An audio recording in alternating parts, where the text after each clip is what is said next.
I've been on a spiritual timeout. I wish I could say it was self-inspired. The last couple of months, I felt as if God was saying to me, sit down, please, please, stop doing. Stop all the doing. Just for a minute, let's talk. Okay, but for how long?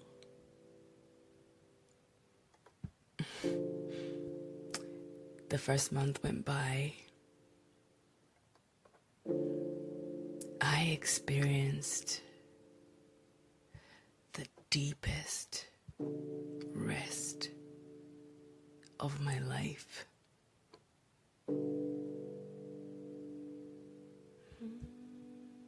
It's not just that I stopped working so hard. It's that I stopped working so hard for my worth. I was so busy giving myself so many tasks to perform, beating myself up anytime I couldn't rise to the impossibly high standards I had set for myself. I didn't even realize it. Underneath all of that was the ever so subtle question, is this enough? Do you love me now? Have I done enough to earn your affection, your attention, your care, your love? I'm so tired, but I can do more. Do you want me to do more? Do I need to do more? Then that voice again, loving, reassuring, firm. You don't need to do anything. Please sit down.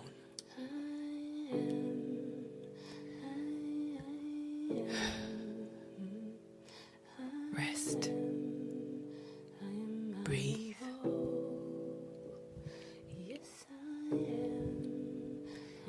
Here's what no one tells you about wholeness.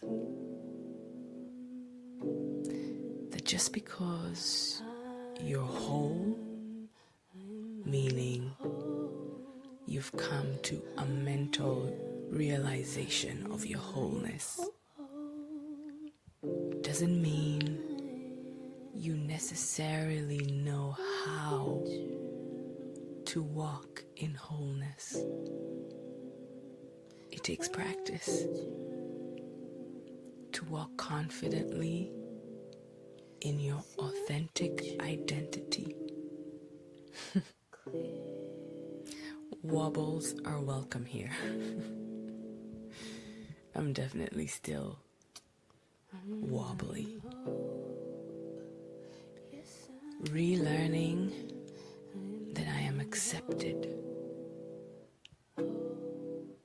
loved, supported fully,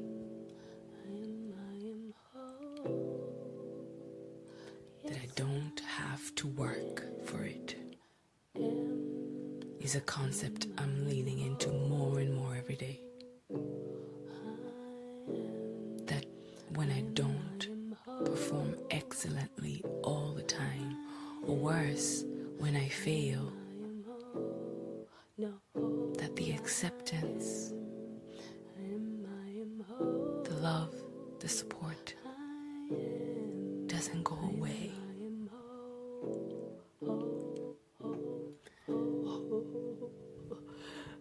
Letting that realization sip deep into my core feels like drinking life-giving water. I didn't know I could feel like this.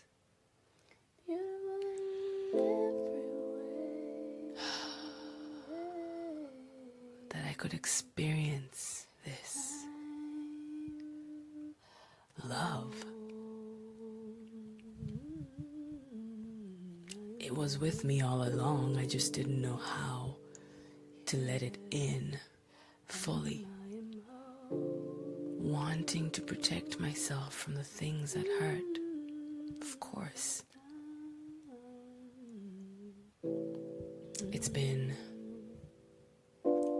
about 2 years now since my wholeness journey.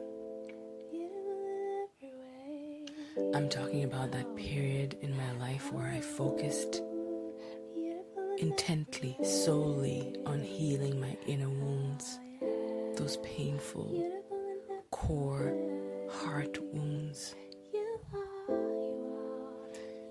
I'll be honest, I didn't think it was possible, really, to stop hurting all the time. I was just so used to it. That was my normal. But friend, 2 years on,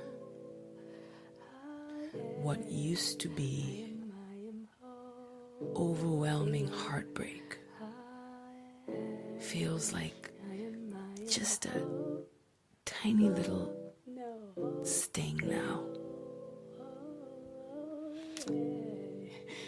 I feel a little sore still when certain triggers come up, but mostly what I'm experiencing now is peace. So the question I'm now asking myself is, can I live here? Is that a thing?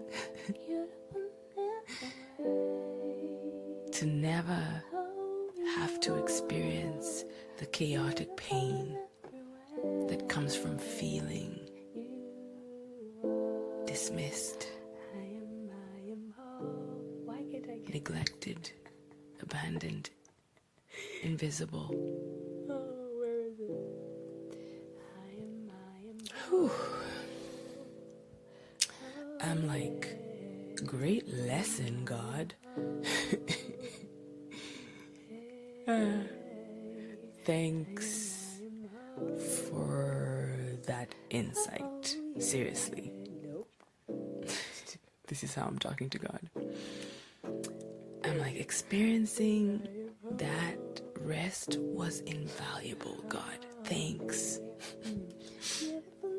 It's like we're in a business meeting or something, and he's trying to sell me something I'm politely declining, even though I clearly need it. It's that trust thing. See what else is up here. I thought that was it. I was supposed to get a taste of true rest, a tantalizing sliver of what life could be, then jump right back into my usual busyness. Oh, but God, how He loves me. He was like, oh no. No. That's not it. There's more. You deserve more. I have more for you.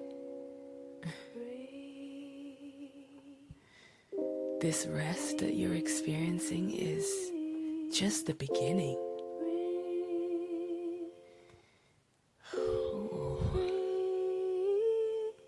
You need to understand the difference between busyness in the actual business of love. I'd like to teach you how to live from a place of love, of abundance, not of lack, not of working, hustling. I'd like to teach you how to work from a place of love, how to serve from a place of love, how to relate from a place of love. Ooh, child, now we're talking purpose. And when you're truly rested, your mind quiet, you can hear yourself. Oh, you can see yourself. You can know yourself. You know yourself. Rest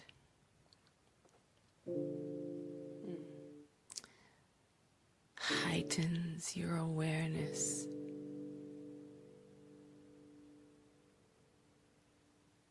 Awareness creates deep understanding.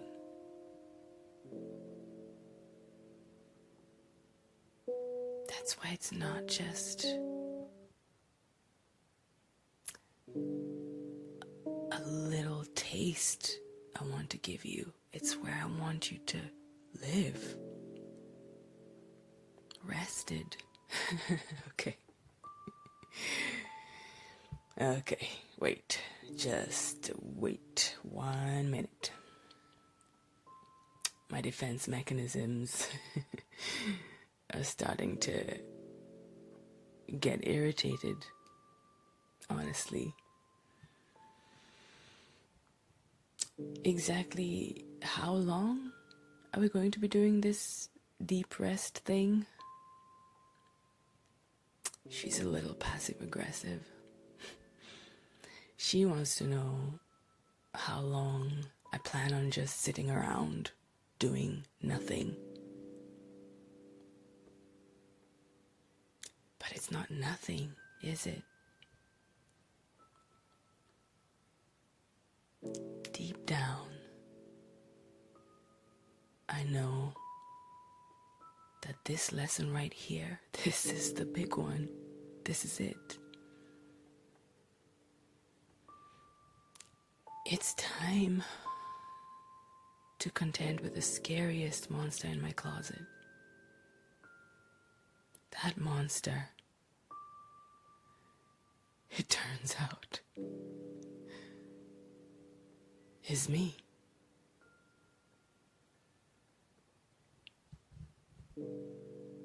My name is Valerie Kimani. I am an artist, a believer, a coach.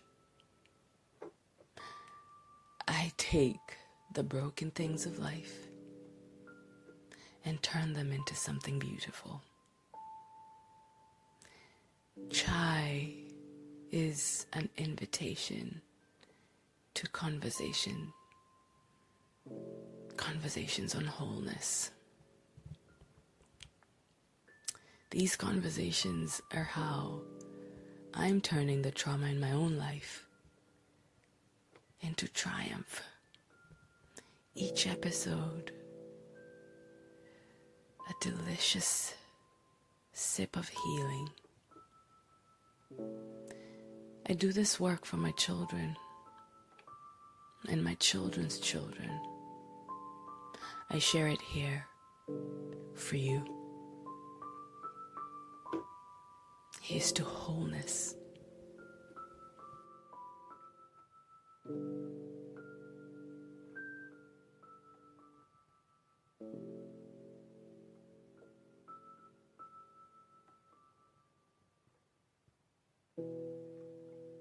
Now, as my tea metaphorically steeps, I'd like to take a moment to encourage you, if you'd let me.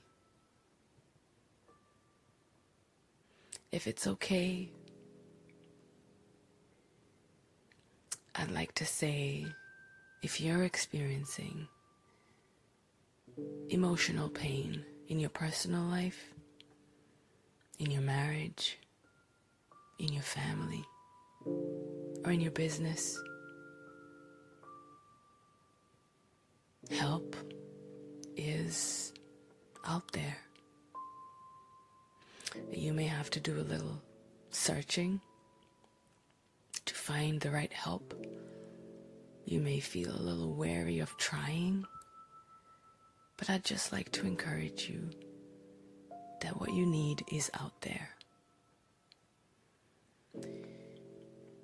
And if coaching is the right next step for you, I can help. I would love to help. Please go to Valerie Kimani. That's VALERIEKIMANI.square.site to schedule your first free introductory call with me. Or you can click on the link in the description to get started on your own healing journey. Thanks for indulging me a little bit. Now, back to chai.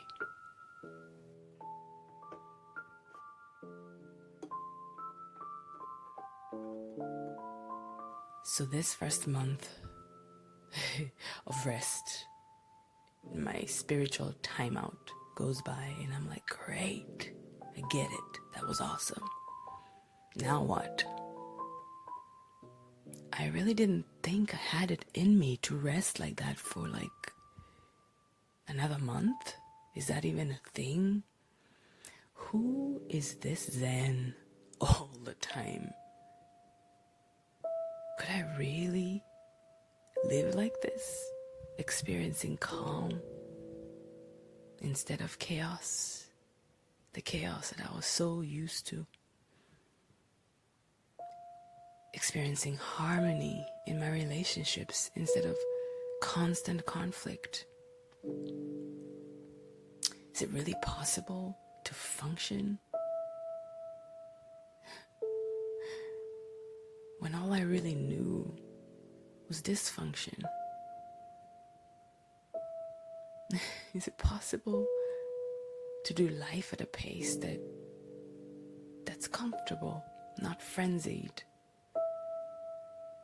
I'm talking actual Hakuna Matata vibes.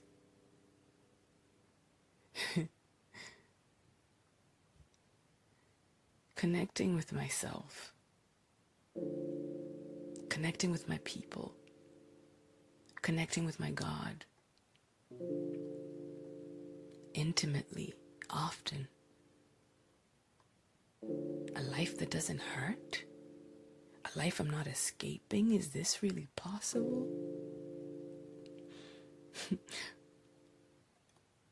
What do I do, though? My defense mechanism keeps asking. My inner child, I love her. Her whole worldview is feeling actively threatened by all this being and resting. She's much more comfortable doing. Oh, she's a doer, a take-actioner, a win-at-all-costs type of girl. Now you're asking her to slow down? A truly terrifying concept. Seriously though, performing for dear life is how she survived it all. Missing her dad, not knowing where he was, who he was. Missing her mom, not knowing what to do to earn her love. her attention, her time. Performing is what got her through all that. Pretending is how she got through that one time she won a singing competition, but realized it didn't give her the love she so desperately longed for. Performing, literal performing, this time like on stage, is what shielded her from feeling all the shaming, painful judgment that followed her pregnancy.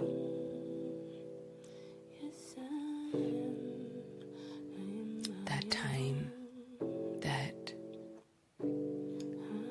she thought she found love, but it was in the wrong place. Oh, it was so the wrong place.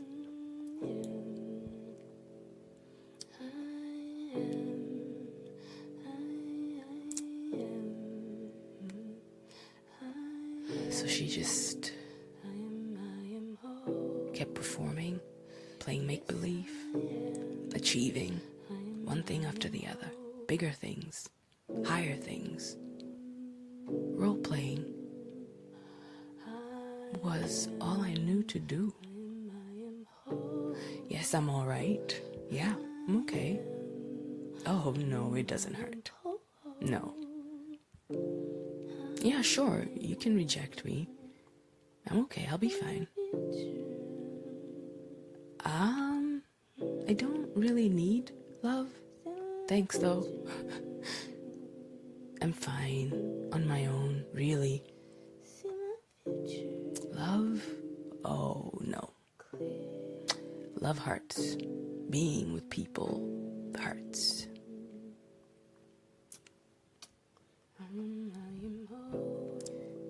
These are the things that come up to the surface when I stop all the doing.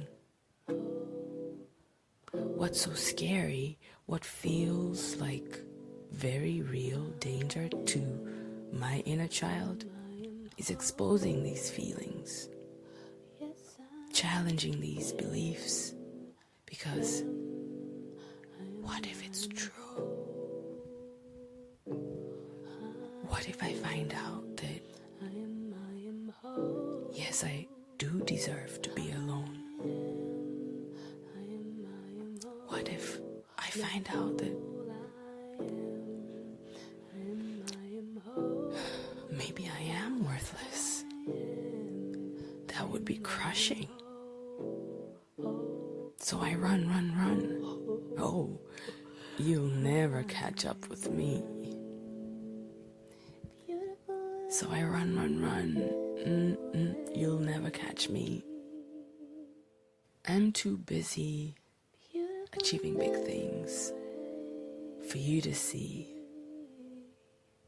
how afraid I am. Afraid that I'm nothing without it.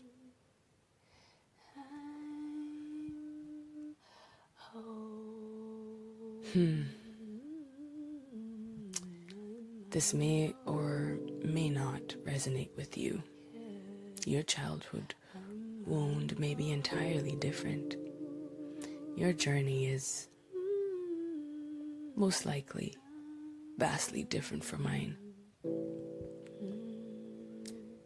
Perhaps your greatest pain comes from feeling wrong.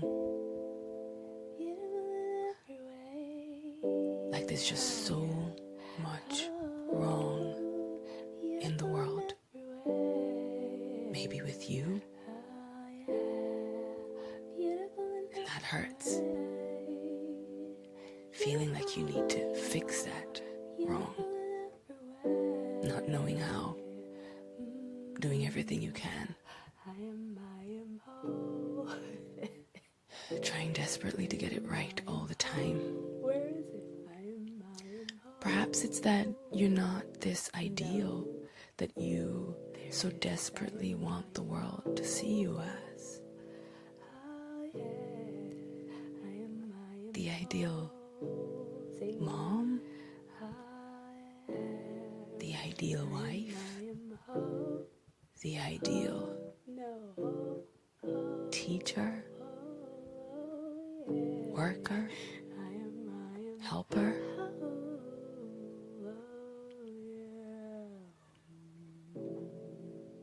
Uncovering that truth would feel overwhelmingly painful. So you just don't face it. You just don't look in there. You just don't feel it. But you feel everyone else's pain. You help everyone else.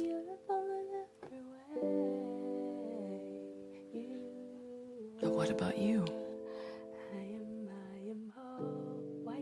Perhaps you don't really know who you are. You struggle with your own identity. It's painful not to really know where you belong or who you are or what's special about you, what's different about you. And to feel seen as just ordinary may feel incredibly painful. When you know how full of color you are, and you are, it's just, how come no one else sees it?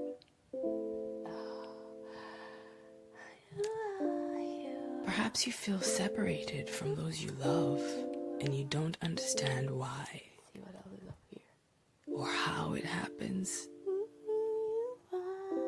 So you just drop it, you just leave it alone. You just stay away. It feels scary to get close to people or things that you can't wrap your head around. You desperately want to be known like you know people, things with incredible depth, in great detail. It may be incredibly painful for you to feel so misunderstood, so unknown, especially by the people you love.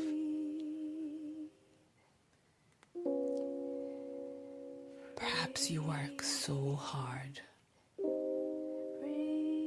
to distract yourself from the reality of your world. You're chasing after feelings of pleasure persistently. It's almost like a high. You need it. You need the distraction. The laughter, the joy, the energy, the excitement, because without it, when it's all quiet and it's all gone and you're alone, it hurts.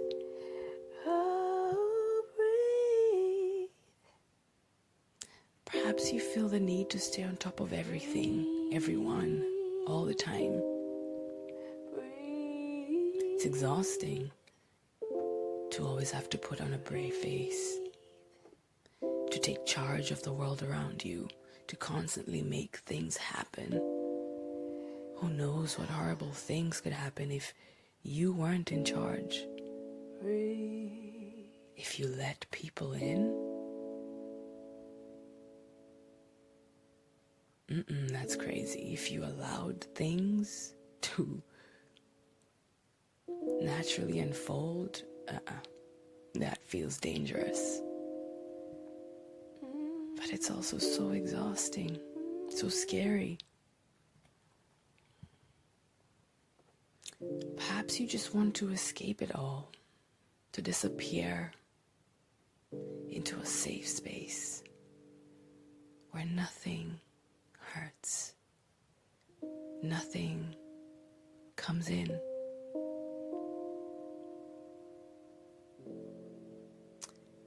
If you could just switch it all off, live only in the peaceful retreat of your mind, just shut it all down. Everything, everyone that hurts. If you could just pretend it doesn't exist.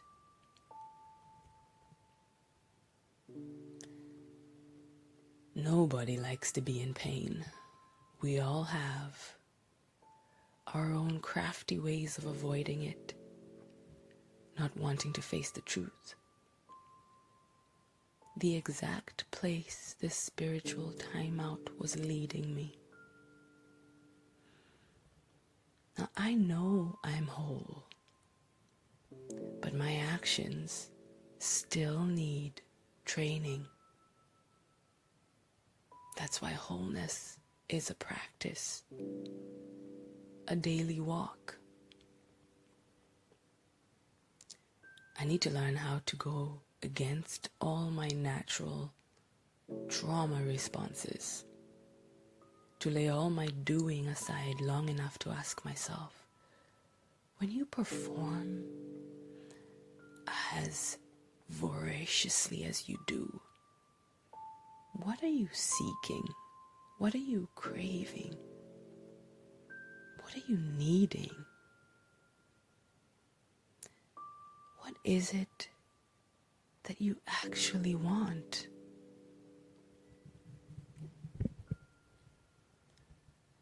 These are questions I've been avoiding all my life because I don't get what I want. That's an old script that's apparently still running my life. I don't get what I want. Do people get what they want? Every day I get the opportunity. The opportunity presents itself to rewrite the script. I can ask for what I want. I can ask for my needs to be met.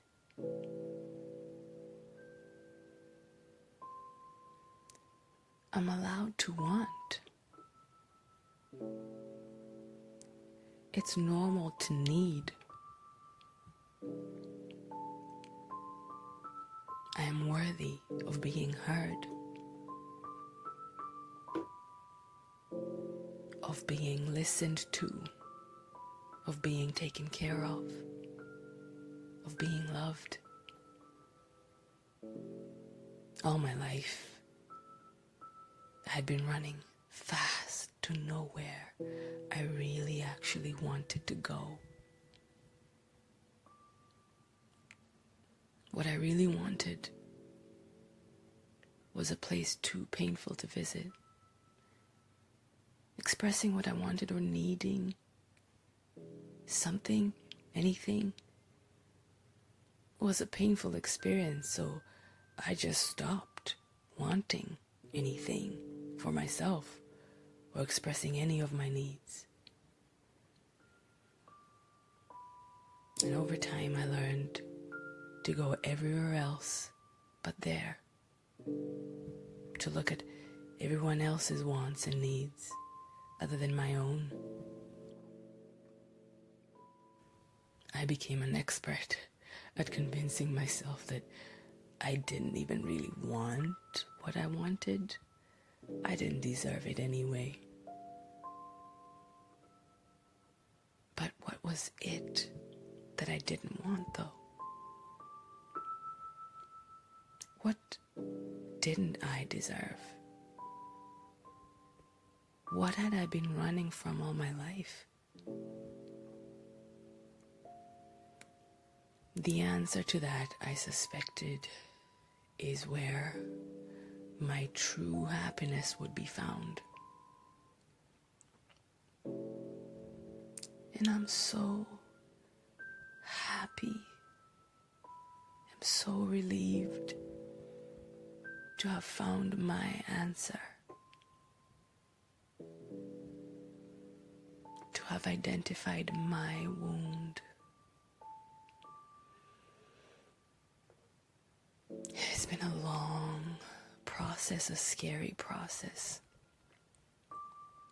But I'm here.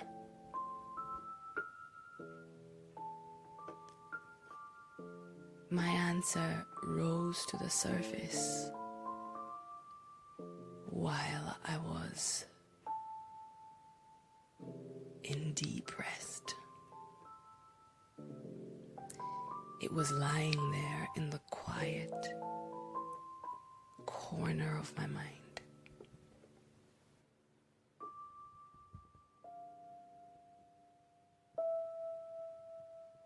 Connection. All I wanted as a child was connection. To feel connected to those I love, to those who are supposed to love me, is all I've been longing for, deeply. It's what I've been searching for in inappropriate, intimate spaces as a young woman, as a growing woman in my teens. That's what I was longing for, connection. It's what I was hoping marriage would magically deliver as a young bride. It's what being pregnant and having children provided. But I didn't know exactly how to sustain. Feeling disconnected from those I have needed has been the main source of emotional turmoil in my life. A wound so deep, I didn't even know it existed, or how to get to it, if I wanted to get to it. Get this. A wound I thought was somebody else's responsibility to fix.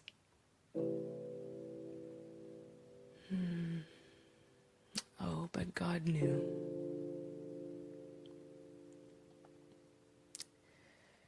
God, my God. He led me ever so gently all these years, just been pursuing me, just following me with beauty and love and patience and understanding and grace. He's been leading me gently to this place of rest. First to this place of rest, and then to a place of deep insight and understanding.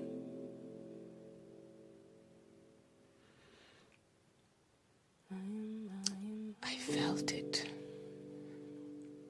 the connection. When I rested, I felt it. First to him, to his love, to his presence,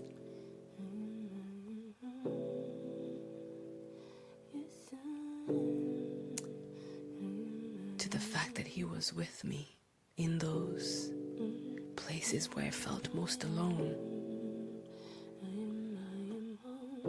And then to myself. Oh, there I was.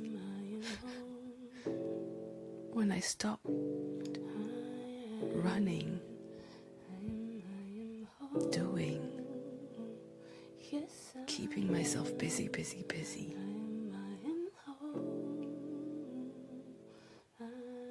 I found myself.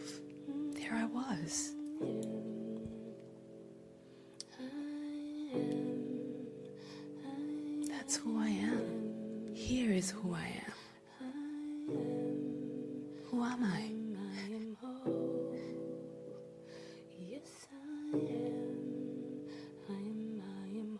I can actually now begin to know myself.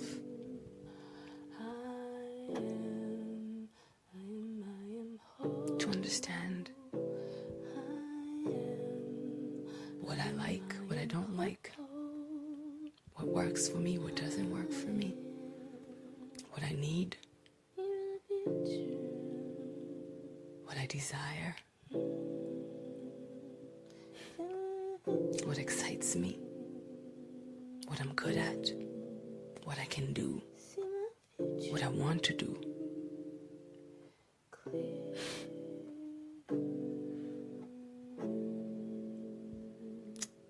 And when I find myself, when I experience that connection,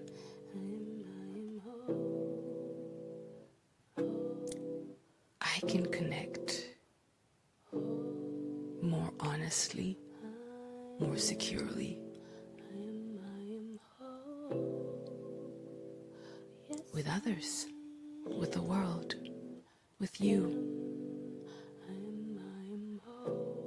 Because I'm not trying to sell you something. I'm not talking at you. I'm not showing you a version of myself that I want you to buy into. I'm showing you myself. I'm giving you access to me.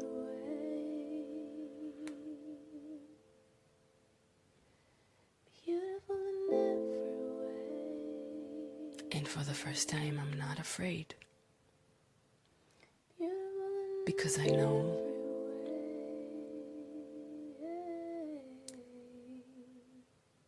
that those who hear me and understand where I'm coming from, understand what I'm saying, those who resonate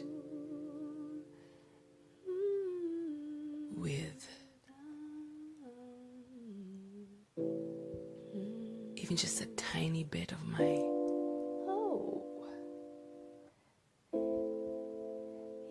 struggles in my journey to heal.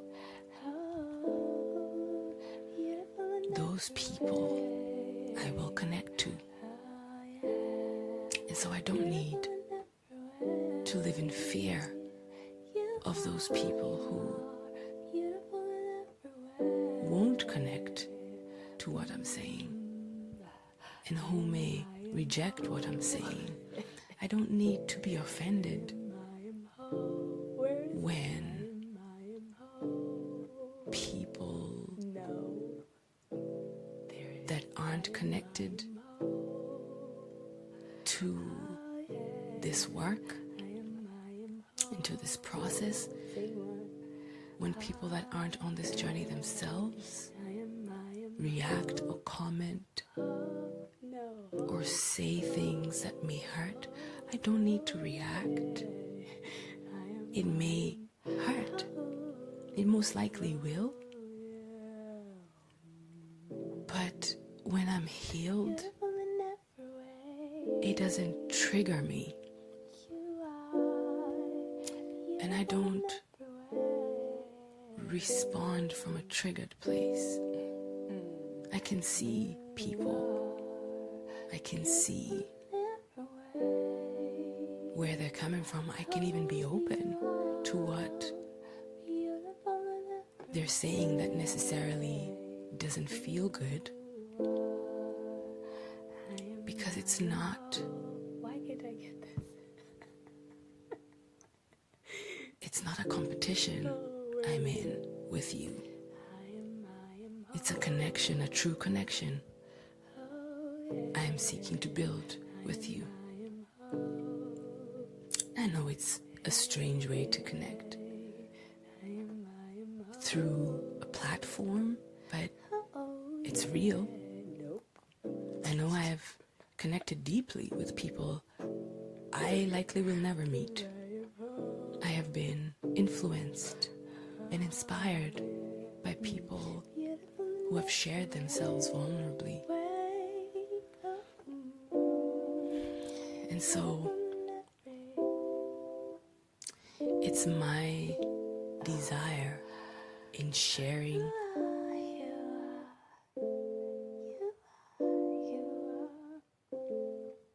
see what else is up here.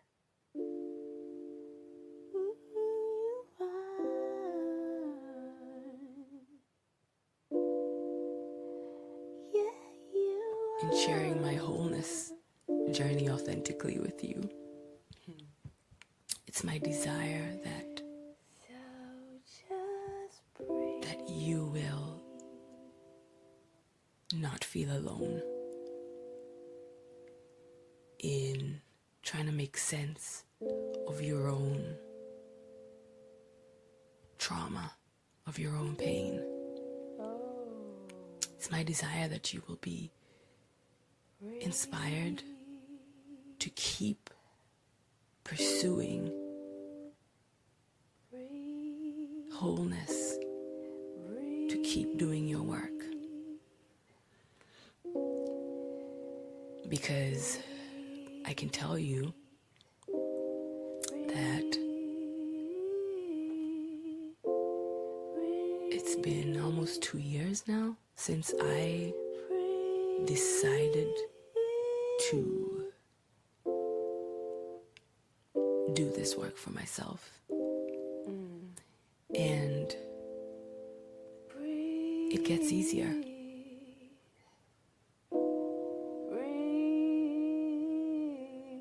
I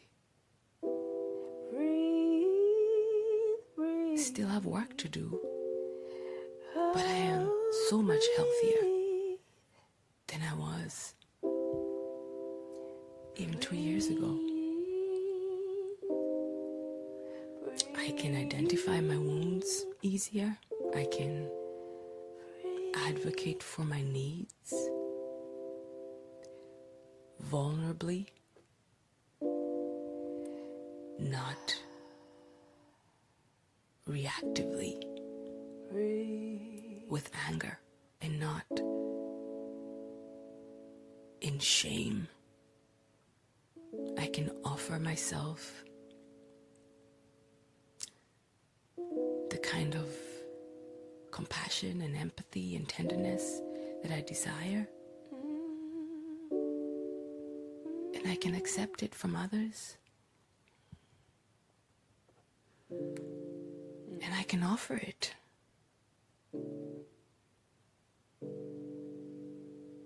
to you.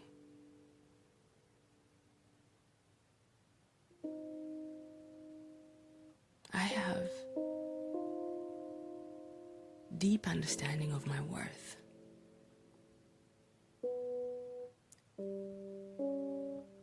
From this process, from this journey. And it is a process. That wound, that worth wound, it's healing. I am understanding that I am worthy of unconditional love. I am understanding this in a deep place of being.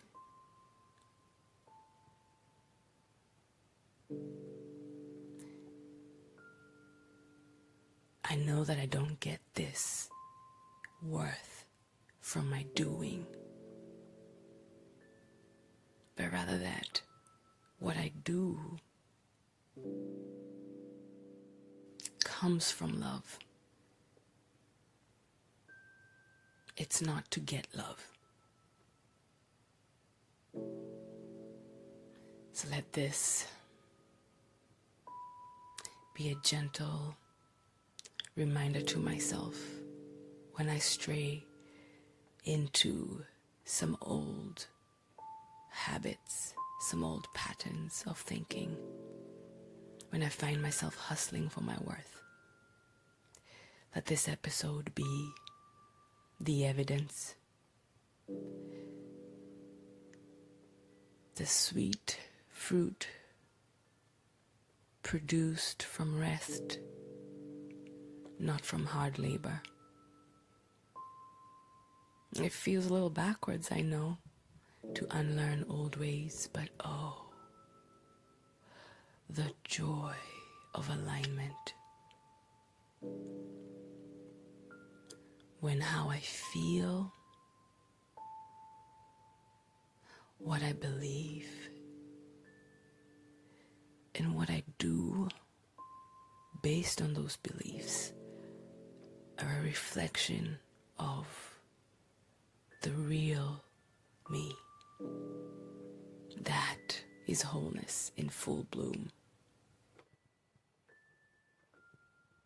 I have attempted to summarize my journey. Here's to yours, my friend. Thanks for having chai with me. If you have compliments, questions, or concerns, I'd love to hear from you. Feel free to leave a comment on the Valerie Kimani YouTube page or Chai the Wholeness Podcast Instagram page. And if you're a fan of this work or any of my work, or you'd like to show your love, your support, or your appreciation, don't forget to subscribe to this podcast to let me know. Talk again soon. Take care.